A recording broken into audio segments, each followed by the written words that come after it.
Assalamualaikum warahmatullahi wabarakatuh. Bismillahirrahmanirrahim. Alhamdulillahi rabbil alamin. Allahumma shalli wa sallim ala Muhammad wa ala alihi wa sahbihi ajma'in. Amma ba'd. Hadirin jemaah salat subuh musalla salatul arham yang dimuliakan Allah Subhanahu wa taala. Alhamdulillah, segala puji bagi Allah Subhanahu wa taala yang telah memberikan kita hidayah dan taufiknya sehingga kita bisa melaksanakan salat subuh berjamaah. Salawat serta salam tak lupa kita haturkan kehadiran junjungan kita Nabi Muhammad sallallahu alaihi wasallam beserta para keluarga, para kerabat, para sahabat serta pengikut beliau hingga akhir zaman. Hadirin jemaah salat subuh musalla salatul arham yang dimuliakan Allah Subhanahu wa taala, marilah kita mendengarkan beberapa tanya jawab agama, fatwa tarjih Muhammadiyah. Yang pertama tentang mandi karena masturbasi. Tanya, bagaimana hukum melakukan masturbasi dan apakah masturbasi mewajibkan mandi? Pertanyaan dari Arimbi dari Bengkulu. Jawab, mengeluarkan mani dengan menggunakan tangan termasuk yang banyak ditanyakan oleh para remaja. Menilik pada ayat 5 surah Al-Mu'minun dan juga ayat 29 surah Al-Ma'arij dan memahaminya secara umum. Perbuatan yang demikian termasuk yang patut dijauhi. Dan kalau telah melakukan demikian wajib mandi sesuai dengan hadis riwayat Ahmad dan At-Tirmidzi dari Ali radhiyallahu anhu.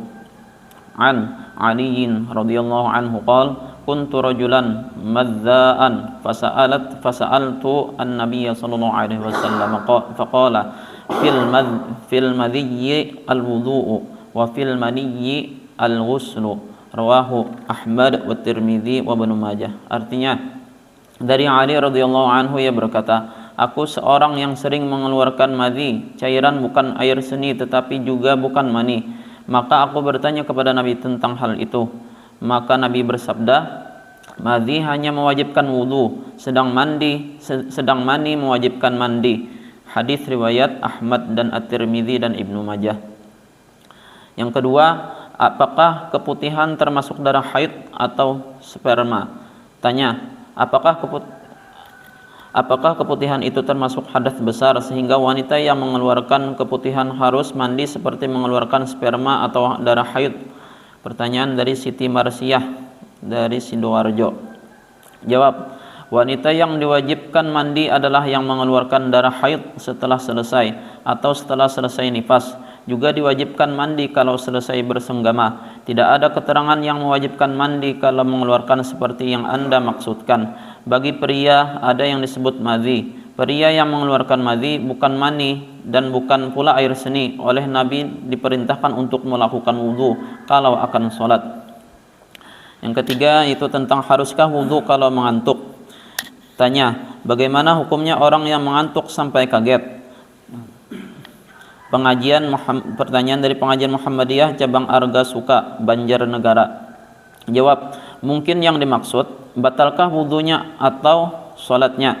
Kalau demikian yang dimaksud, maka jawabnya ialah bahwa orang mengantuk sampai kaget tidak batal wudunya dan tidak batal sholatnya. Karena yang membatalkan wudu sekaligus membatalkan sholat ialah tidur, bukan sekedar mengantuk. Lebih jelas periksalah hadis di bawah ini. An Ali radhiyallahu anhu qala Rasulullah sallallahu alaihi wasallam al-ainani wika'us sahi faman nama falyatawadda, akhrajahu Abu Dawud. Dan sahabat Ali berkata, Ali bersabdalah Rasulullah sallallahu alaihi wasallam, kedua mata itu bagaikan tali dubur, maka siapa-siapa telah tidur berwudulah. Hadis riwayat Abu Dawud.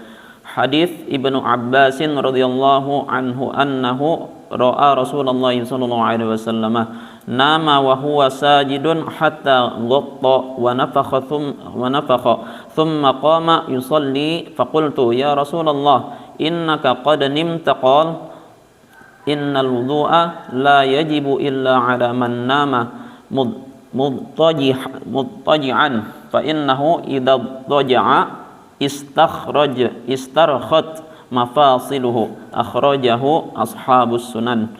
hadis Ibnu Abbas bahwa ia melihat Rasulullah SAW tidur bahwa ia melihat Rasulullah SAW tidur sedang beliau dalam keadaan bersujud sehingga mendengar, kemudian berdiri salat. Maka aku Ibnu Abbas berkata, "Hai Rasulullah, sesungguhnya engkau telah tidur." Maka beliau bersabda, "Sesungguhnya wudhu itu tidak wajib, melainkan bagi orang yang tidur berbaring, karena bila berbaring lemaslah sendi-sendinya." Hadis diriwayatkan ashabus sunan. Alhamdulillah, telah kita dengarkan tiga tanya jawab agama. Mudah-mudahan Allah pahamkan kita semua dan menambah keimanan kita kepada Allah Subhanahu wa taala. Amin amin ya rabbal alamin. Kita akhiri dengan doa kifaratul majlis. Subhanakallahumma wa bihamdika asyhadu an la ilaha illa anta astaghfiruka wa atubu ilaik. Wassalamualaikum warahmatullahi wabarakatuh.